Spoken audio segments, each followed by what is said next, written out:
لا إله إلا الله لا إله إلا الله لا إله إلا الله محمد رسول الله أبدأ باسم الواحد حمدا له بالعابد صلى على محمد والآل وسلام الله أدعوك يا مولا لنا بأهل بدر بدرنا محمد نبينا صل عليه يا الله.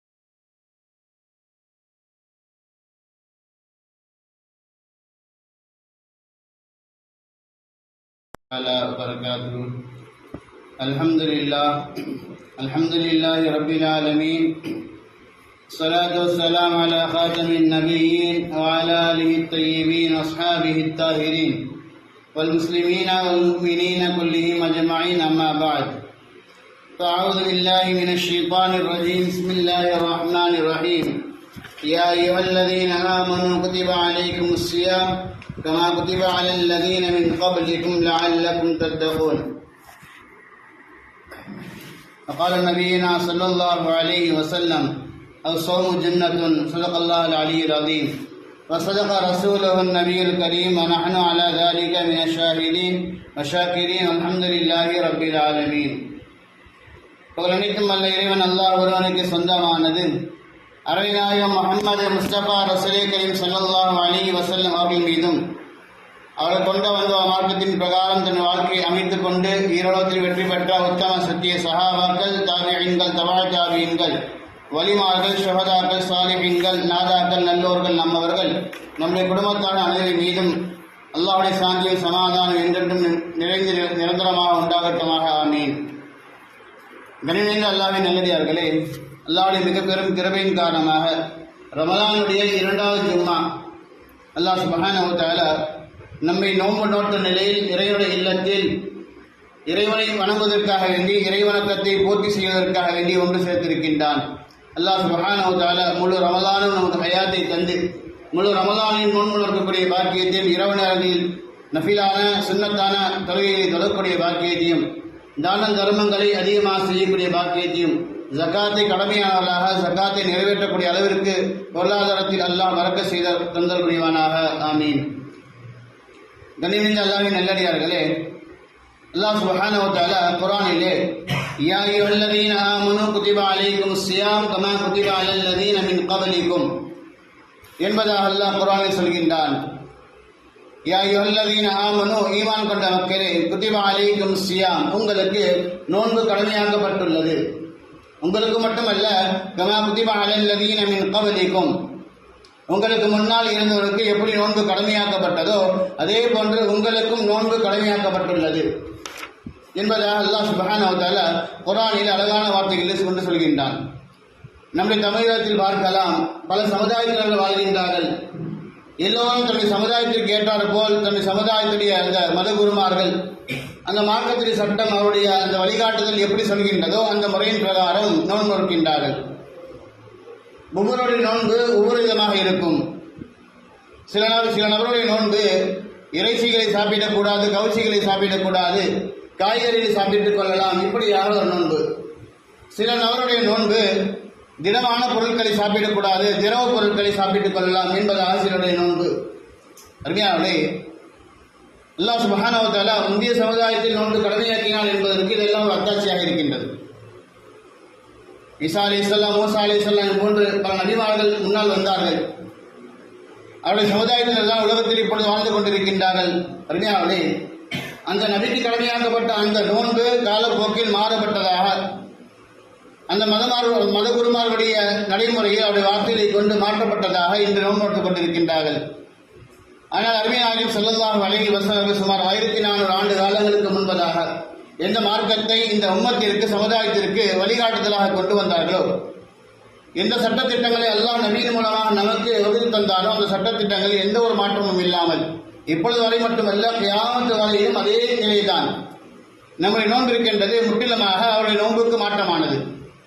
குறிப்பிட்ட நேரத்திலிருந்து குறிப்பிட்ட நேரம் வரை சூரியன் உதயமாவதற்கு முன்பிலிருந்து அதிகாலையிலே பொழுதுடைய ஆரம்பத்தில் இருந்து சூரியன் மறையும் வரையும் முற்றிலுமாக மறையக்கூடிய அந்த நேரம் வரையிலும் திடமான பொருளும் உண்ணக்கூடாது, திரவமான பொருளையும் உண்ணக்கூடாது, அல்லது காய்கறியை சார்ந்த உணவுகளையும் உண்ணக்கூடாது, கவர்ச்சிகளையும் உண்ணக்கூடாது. இப்படியாக உடலுடைய துவாரங்களிலிருந்து எந்த வழியாகவும் எந்த ஒரு வஸ்துவும் வைக்க சென்றடையக்கூடாது என்பதாக அல்லாஹ் சுப்ஹானஹு வ தஆலா முழுமையான கட்டுப்பாட்டாக எல்லா மக்களும் நோக்கின்ற அந்த நோன்புக்கு முற்றிலும் மாறுபட்டதாக, நோன்பு என்றால் உண்மையில் எது என்பதை விளக்குவதற்காக வேண்டி, இறைவனுக்காக பட்டினி இருப்பது என்பது எப்படிப்பட்டது என்பதற்காக வேண்டி அல்லாஹ் சுப்ஹானஹு வ தஆலா இந்த உம்மத்திற்கு இந்த நோன்பை கடுமையாக்கி வைத்திருக்கின்றார். அருமையானே, நோன்பின் மூலமாக நாம் பல காரணங்களை சொல்லலாம். நோன்பு எதற்காக நோக்கப்படுகின்றது, எந்த காரணத்திற்காக நோன்பு நோக்கப்படுகின்றது என்று சொல்லப்படக்கூடிய தருணத்திலே நாம் நோன்புடைய காரணங்களை பல காரணங்களாக சொல்வோம். ஏழைகளுடைய சிரமத்தை உணர்வதற்காக நோன்பு இருக்கின்றோம். பட்டினியாக இருப்பது, பட்டினியுடைய அந்த நிலையை, பசித்திருப்பதுடைய அந்த நிலையை நாம் உணர்வதற்காக வேண்டி, தாகித்திருப்பதுடைய அந்த நிலையை நாம் உணர்வதற்காக வேண்டி, ஏழைகள் உணவில்லாமல் எப்படி கஷ்டப்படுகின்றார்கள் என்பதை பணக்காரர்களும் உணர்வதற்காக வேண்டிதான் அல்லாஹ் நோன்பை கடமையாக்கினான் என்றெல்லாம் நாம் சொல்லிக் கொண்டிருக்கின்றோம். அறிஞர்களே, அப்படி என்றால் நாள்தோறும் சிரமப்படுகின்ற உணவுக்காக வேண்டி, குடிபானங்களுக்காக சிரமப்படுகின்ற அந்த நபர்கள் எதற்காக நோன்பு இருக்க வேண்டும்? பணக்காரர்கள் ஏழையுடைய நிலையை உணர வேண்டும் என்பதற்காக வேண்டி அல்லாஹ் நோன்பை கடமையாக்கினான் என்றால், அன்றாட வாழ்க்கையில் ஒவ்வொரு வேளை உணவுக்காக சிரமப்படுகின்ற, கஷ்டப்படுகின்ற, உணவே இல்லாமல் இருக்கின்ற மக்கள் எதற்காக வேண்டி நோன்பு இருக்க வேண்டும்? அவர்கள் யாருடைய உணர்ச்சியை உணர வேண்டும்? உண்மையாலே இதெல்லாம் ஒரு காரணமாக இருந்தாலும் கூட அல்லாஹ் சுப்ஹானஹு வ தஆலா குர்ஆனிலே நோன்பு எதற்காக வேண்டி என்பதை தெள்ள தெளிவாக சொல்கின்றார். யா அய்யுஹல்லதீன ஆமனூ குதிப அலைக்குமுஸ் ஸியாம் கமா குதிப அலல்லதீன மின் கப்லிக்கும் லஅல்லக்கும் தத்தகூன். அல்லாஹ் சொல்லக்கூடிய வார்த்தை, நீங்கள் பயபக்தியாளர்களாக ஆகுவதற்காக வேண்டிதான் நான் உங்களுக்கு நோன்பை கடமையாக்கினேன் என்பதாக அல்லாஹ் குர்ஆனில் சொல்கின்றான்.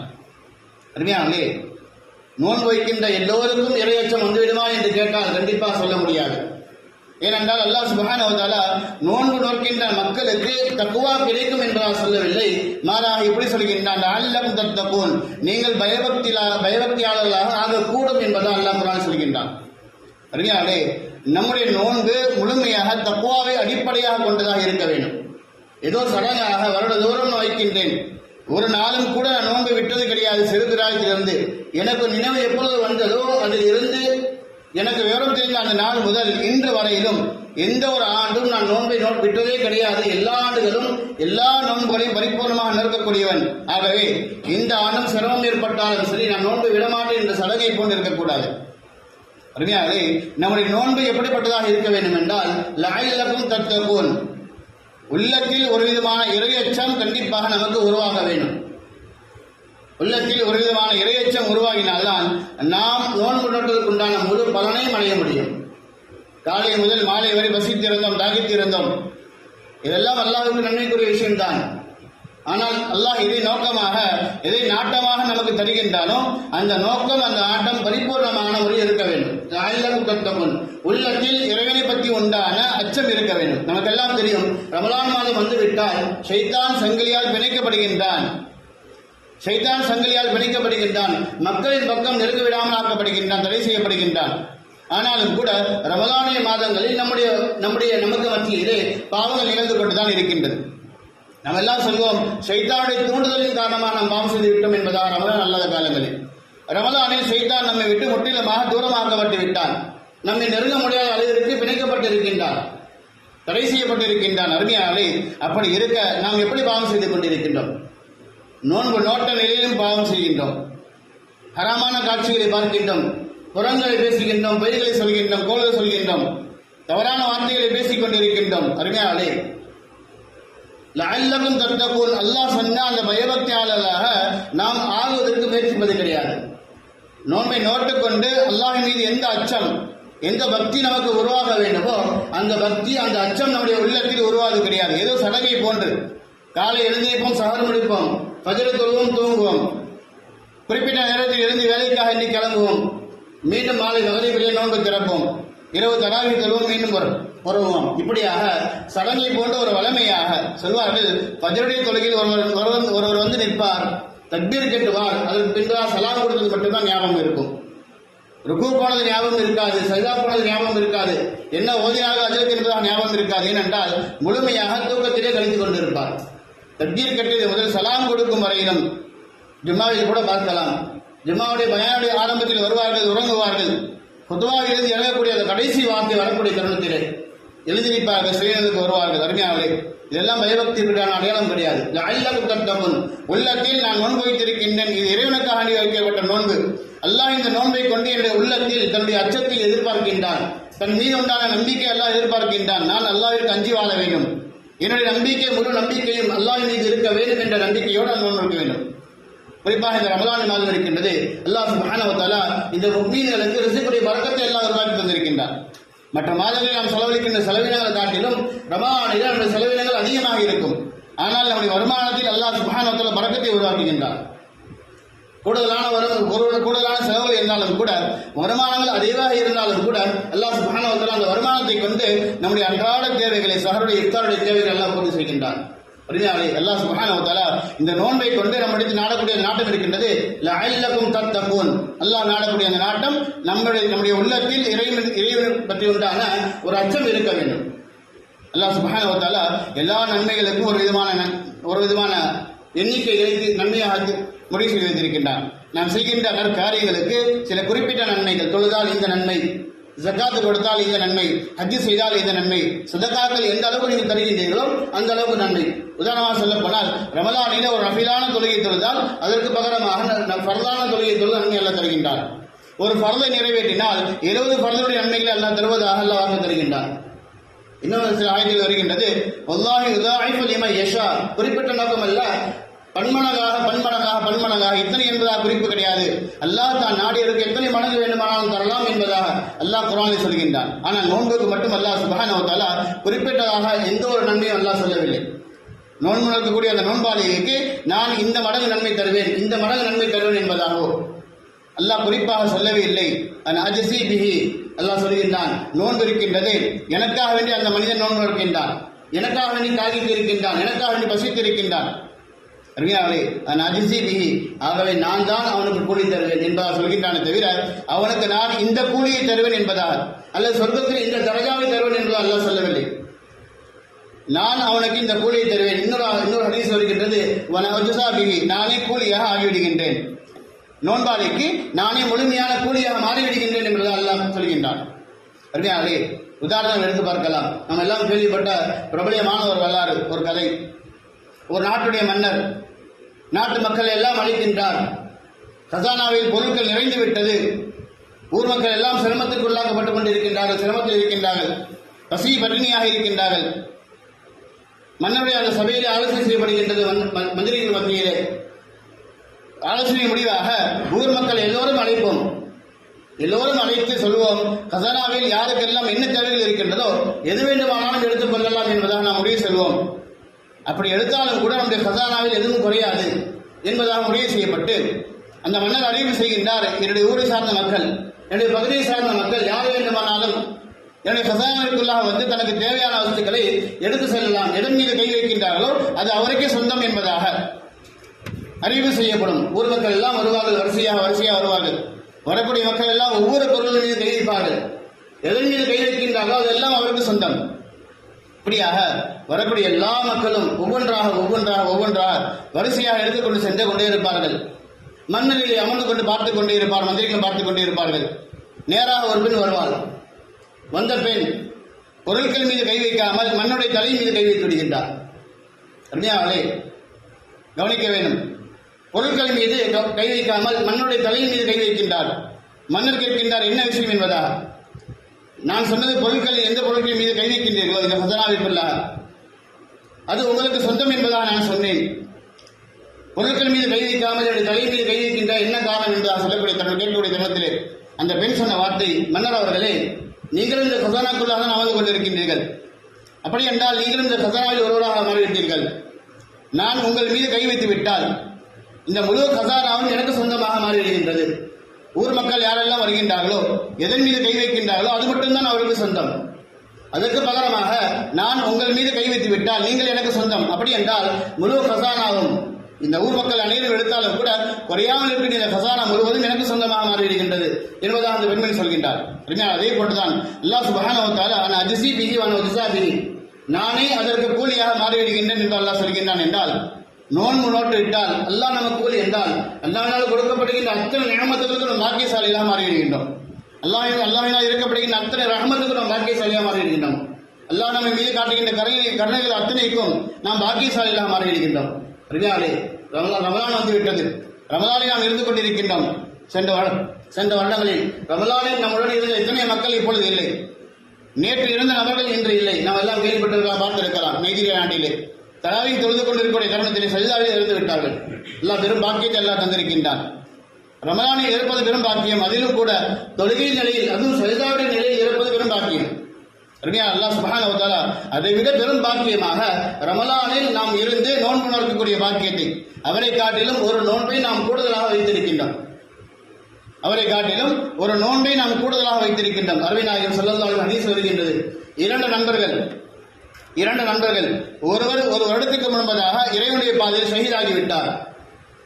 ஒரு வருடத்துக்கு முன்பதாக இறைவழியில் இறைவனுக்காக போர் செய்து ஷஹீதாகிவிட்டார். நமக்கெல்லாம் தெரியும் ஷஹீதுடைய அந்தஸ்து எவ்வளவு பெரியது என்பதாக. ஒரே ஒரு சொட்டு ரத்தம் பூமியில் விழுவதற்கு முன்பதாக அல்லாஹ் சுப்ஹானஹு வ தஆலா அவருடைய எல்லா விதமான பாவங்களையும் எல்லாம் மன்னித்திடுகின்றான். அது மட்டுமல்ல, அதற்கு பின்பதாக எத்தனை சொட்டுகள் பூமியின் மேல் விழுகின்றதோ ஒவ்வொரு சொட்டுக்கும் பகரமாக ஒரு தரஜாக ஒரு அந்தஸ்து உயர்த்தப்படுகின்றது. இது நமக்கு எல்லாம் தெரியும். ஷஹீதுடைய நன்மை அவ்வளவு உயர்ந்த அந்தஸ்தாக இருக்கின்றது. ஒரு நபர் ஒரு வருடம் கழித்து மரணிக்கின்றார். அருமை நாயகம் ஸல்லல்லாஹு கேட்கப்படுகிறது, யா ரசூலல்லாஹ், இவருடைய நண்பர் ஒரு வருடத்துக்கு முன்பதாக இறந்து விட்டார். அல்லாஹ்வுடைய பாதையிலே போர்க்களத்திலே போர் புரிந்து இறந்து விட்டார். இந்த நபர் எந்த அமலும் செய்யவில்லை, இறைவனுக்காக போர் செய்யவில்லை, சிரமப்படவில்லை. ஆனால் இவர் வருடம் கழித்து இறந்து விட்டார். இவருடைய அந்தஸ்தில் யாருடைய அந்தஸ்து உயர்ந்தது என்பதாக கேட்கப்படுகின்றது. அருமை நாயகம் ஸல்லல்லாஹு சொல்கின்றார்கள், இரண்டாவது இறந்தாரே அவர்தான் கண்ணியத்தால் அந்தஸ்தால் உயர்ந்தவர் என்பதாக சொல்கின்றார்கள். காரணம் கேட்கப்படுகின்றது, யா ரசூலல்லாஹ், எப்படி அவர் ஒரு வருடத்துக்கு முன்பாக இறந்து விட்டார், ஆனால் இவர் ஒரு வருடத்துக்கு முன்பாக இருந்தார். ஒரு வருடத்தில் எத்தனை வக்து தொழுகை தொழுதிருப்பார் என்று சிந்தித்து பாருங்கள். அது மட்டுமல்ல, குறிப்பாக ரமலானை அடைந்திருக்கின்றார்கள். அந்த ஒரு வருடத்திலே ரமலானில் எத்தனை நோன்புகள் நோட்டிருப்பார், எத்தனை சதகாக்களை செய்திருப்பார், எத்தனை ரஃபீலான அமல்களை செய்திருப்பார். இதெல்லாம் அவருடைய அந்தஸ்தை உயர்த்தி காட்டுகின்றது என்பதாக அருமை நாயகம் ஸல்லல்லாஹு சொன்னார்கள். என்றால் இந்த ரமலான் நமக்கு கிடைக்கப்பட்டிருக்கின்றால் எவ்வளவு பெரிய பாக்கியம். அருமையாளே, ரமலானை ஒரு பாக்கியமாக கருதி லஅல்லகும் தத்தகுன், அல்லாஹ் எந்த இறைபக்தியை நம்மிடத்தில் எதிர்பார்க்கின்றான் நோன்பை கொண்டு அந்த இறைபக்தியை வெளிப்படுத்தியவர்களாக, அல்லாஹ்வுக்கு அஞ்சியவர்களாக உலகத்தில் வாழக்கூடிய பாக்கியத்தை, ரமலானை பலனை முழுமையாக அடையக்கூடிய பாக்கியத்தை அல்லாஹ் நமக்கு தந்தல் புரிவானாக. அல்ஹம்துலில்லாஹி ரப்பில் ஆலமீன். அஸ்ஸலாமு அலைக்கும் வரஹ்மத்துல்லாஹி வபரகாத்துஹு. சுன்னத்து.